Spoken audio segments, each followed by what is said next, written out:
Happy Friday. We got another episode of the Chief's Chat on the CopCast. I'm one of your hosts, Lisa Greenberg. And I'm Officer Mercedes Simons. Together we make up the Public Affairs Office. Today I think we're going to talk about something a little bit different that we've been looking forward to, the red speed school zone cameras. We've got a lot of positive feedback so far. I think people are really excited to have that extra layer of protection around our school zone.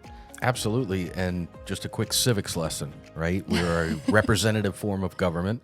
So the people of the city elect the city council and they're to make decisions for their constituents. So this was a council-driven initiative, which in the lesson I just gave you means the people want it. So city council saw this product and saw other municipalities and other areas of the country and the state in particular that are doing this, and they wanted to do it as well. So they tasked us, the police department, the public works department, and city management to make it happen.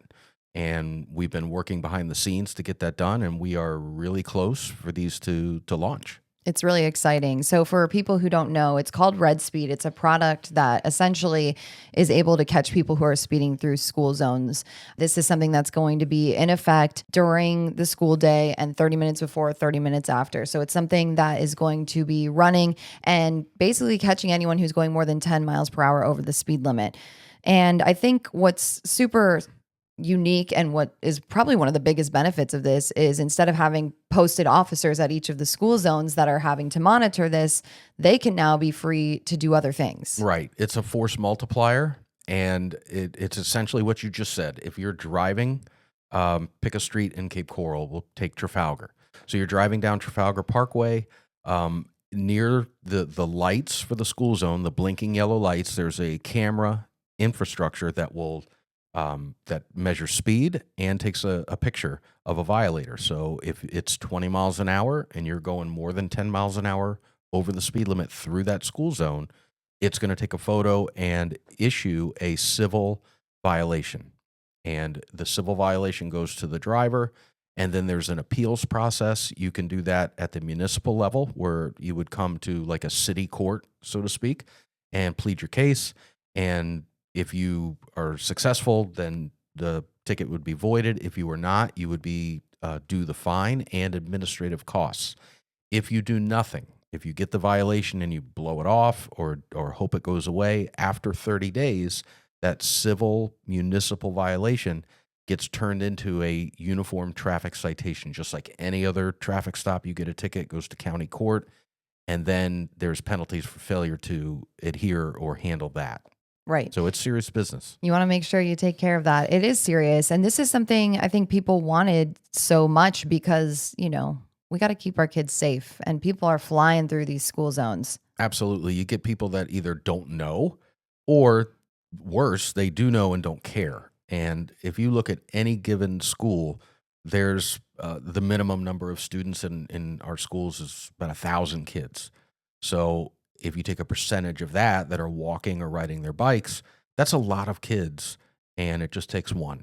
And we've been, knock on wood, very fortunate that we haven't had any issues in a school zone, and we want to keep it that way. Absolutely. Definitely. So starting tomorrow we have our 30-day warning period. So basically throughout March until March 31st, it's the warning period. So you'll get a warning issued in the mail to let you know that you were violating the speed, just as get friendly with the system.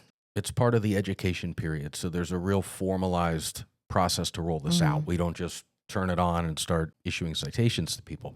What the first part is a public awareness campaign, and this podcast is part one of many.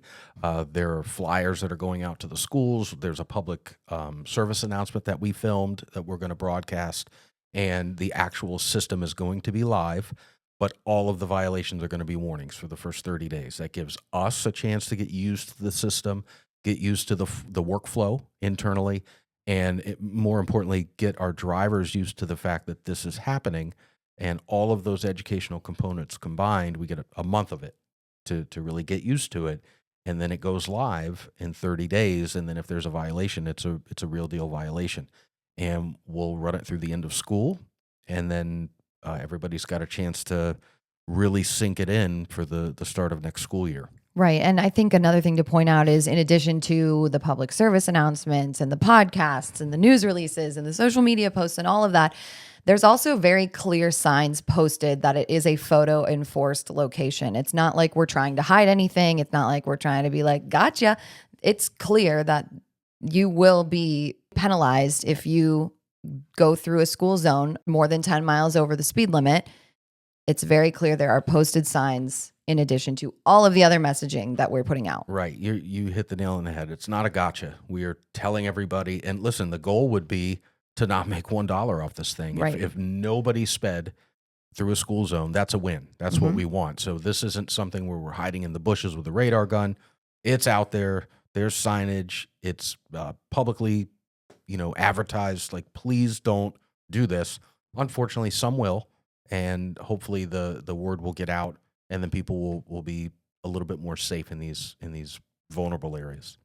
Definitely. We'll probably see, you'll see a peak in the beginning like anything, and then hopefully the goal is for everything to dwindle down because people don't want to face those penalties, and they recognize that they will be held accountable for their actions, and you could potentially be saving a life by putting these speed cameras in these school zones. 100%. Pick your motivation. Hopefully the motivation is safety of the children, but a secondary motivation is your pocketbook. Absolutely. I mean, no one wants to get hit with $100 fine. And I think the other important part, as you kind of touched on, is if you don't address it, it could end up costing you even more money. Right. I say this phrase all the time in policing, and it applies here, that doing nothing is not an option. Right. Yep. So another maybe not exciting thing, something less exciting. We have one of our favorite people here at the department, and I say that selfishly, Deputy Chief Van Lanschut. He's retiring today. Phil Van Lanschut, 27 years. Amazing. Here. And we were commenting before the podcast. I've known, if you look at a linear graph of my life, the bulk of that graph, I've known him. We went through the background process together. We got sworn in together, and our careers have kind of navigated together to here the very end, where he's right up in the chief suite with me. He's one of my deputy chiefs. Just a tremendous, tremendous man. Great husband, father, an awesome cop, made it to the top percentile of his profession, and sad that he's leaving, but I'm happy that he's going to go get the most out of life. Absolutely. And get to spend time with his family. He talks so much about his daughter and all of her soccer tournaments and all that. So it'll be nice, I think, for him to be able to be fully present in that part of his life as well. Yes, that's not some weekend soccer and have orange slices at the end. She's good. She's elite. She's in the Olympic development program, which means a lot of travel and a lot of big important eyeballs on those girls playing soccer. So I'm happy for him that he gets to really be fully immersed in it. So awesome. And I know tomorrow we also have something pretty cool coming up. We have the Blue Line Bears Gala. And while it's not necessarily our event, it's something that's very close to us. Absolutely. Lieutenant O'Grady, who works in our community services bureau, I think he's been on the podcast with a Santa hat, a couple of months ago. Yep. His daughter, Megan, years ago, was anxious, scared, unnerved when she saw several Dallas police officers were killed in the line of duty, just going back several years when she was a little girl. And she took that angst and put it into positive action and came up with a really unique idea. And it was went out on a limb and reached out to the department and got a uniform shirt, the actual polyester uniform shirt, and took that material and made a teddy bear out of the uniform shirt from the officers, not the one that they were wearing, but one that the family was able to provide, and then arranged to give that teddy bear, very unique, to the families of the surviving officers. And from there, it's taken off. It's a national charity. It's a big deal. And Blue Line Bears is the name of the charity. And they're based here in Cape Coral, but they go all over the country. Sadly, there's a need for it, but they do a gala at the Westin. It's a big fundraiser. It's their biggest fundraiser of the year. And I'm blessed enough to be invited, and you've served as MC in the past. I'm doing that again this year. All right. So I'll see you tomorrow. Excellent. It's always a good time. When I was a news reporter, actually, it was kind of funny because Lieutenant O'Grady and I had known each other. I had done a DUI ride along with him, and he had texted me probably a few months later and was like, I don't know if this is newsworthy, but my daughter is starting this nonprofit. It's called Blue Line Bears. He explained the whole thing. And he's like, do you think this is, a news story? And I'm like, of course it is. Are you kidding me? This is amazing. First of all, she was 14 years old when she came up with all of this, a child doing something like this. And second of all, that was especially around the time where I felt like we were seeing more of these, line of duty deaths, unfortunately. And so it was very timely that she had come up with something like this and that there was this outlet available for families and for her. I remember her telling me every time my dad walks out the door, there's that fear. So it was awesome to see the beginning of it, which was just her sewing these bears with a little sewing machine in her house, to now what it's become. And this gala is incredible. They raise so much money.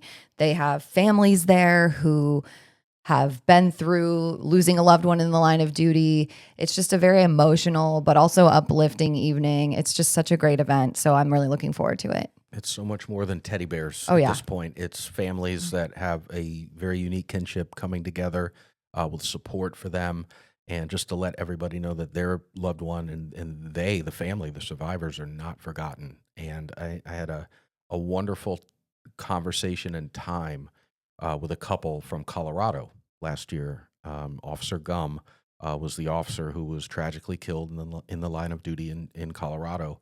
And they were at the gala, and my wife and I were sitting next to them, and we struck up a conversation, and we just had a really, really beautiful evening talking about their son and all of the survivors there. And it's a good mood event. It's not there's a somber time in the event, but the event itself is uplifting and networking and just so much good that came from one little crudely sewn teddy bear that turned into something that's really beautiful. It's amazing. It really is incredible. So looking forward to that. And we can post some information too about Blue Line Bears in the notes of the podcast. So if people want to check it out, for sure. Cool. Anything else, Chief? That's it. That's a full plate. On Monday, we have the Stuff Your Stanley event at the Sweet Spot. Perfect. It's from 6 to 8. So if you bring not just your Stanley cup, you can bring any cup you want. We might even have extra cups, but you can get up to 4 scoops of ice cream in your cup for $10. And the proceeds go to benefit the Do the Right Thing program. So we're really excited about that. You'll have officers there scooping your ice cream. It'll be awesome. I love ice cream. I know. Who wouldn't want 4 scoops of ice cream in their Stanley cup? I have a bit of a lactose issue now, so I've gotten older, so I'm hoping that event's a spectator sport. They probably have dairy-free. Okay. They probably do. I don't look into those options, so I wouldn't know, but they probably have dairy-free. I'm sure they have something for you to enjoy, Sorbet. Chief. Sorbet, exactly. Well, thank you so much for listening and joining us this week, and we will catch you next time. Stay safe. Thank you for listening to the Cape CopCast, where we dive into the heart of the Cape Coral Police Department's safety initiatives, community relations, and the insightful stories of different officers that make up our department. Please like and share our podcast. If you have feedback, you can email capepdpao@capecoral.gov. And remember to follow us on social media. Our handle is @CapePD on all major platforms. Stay safe, stay Cape.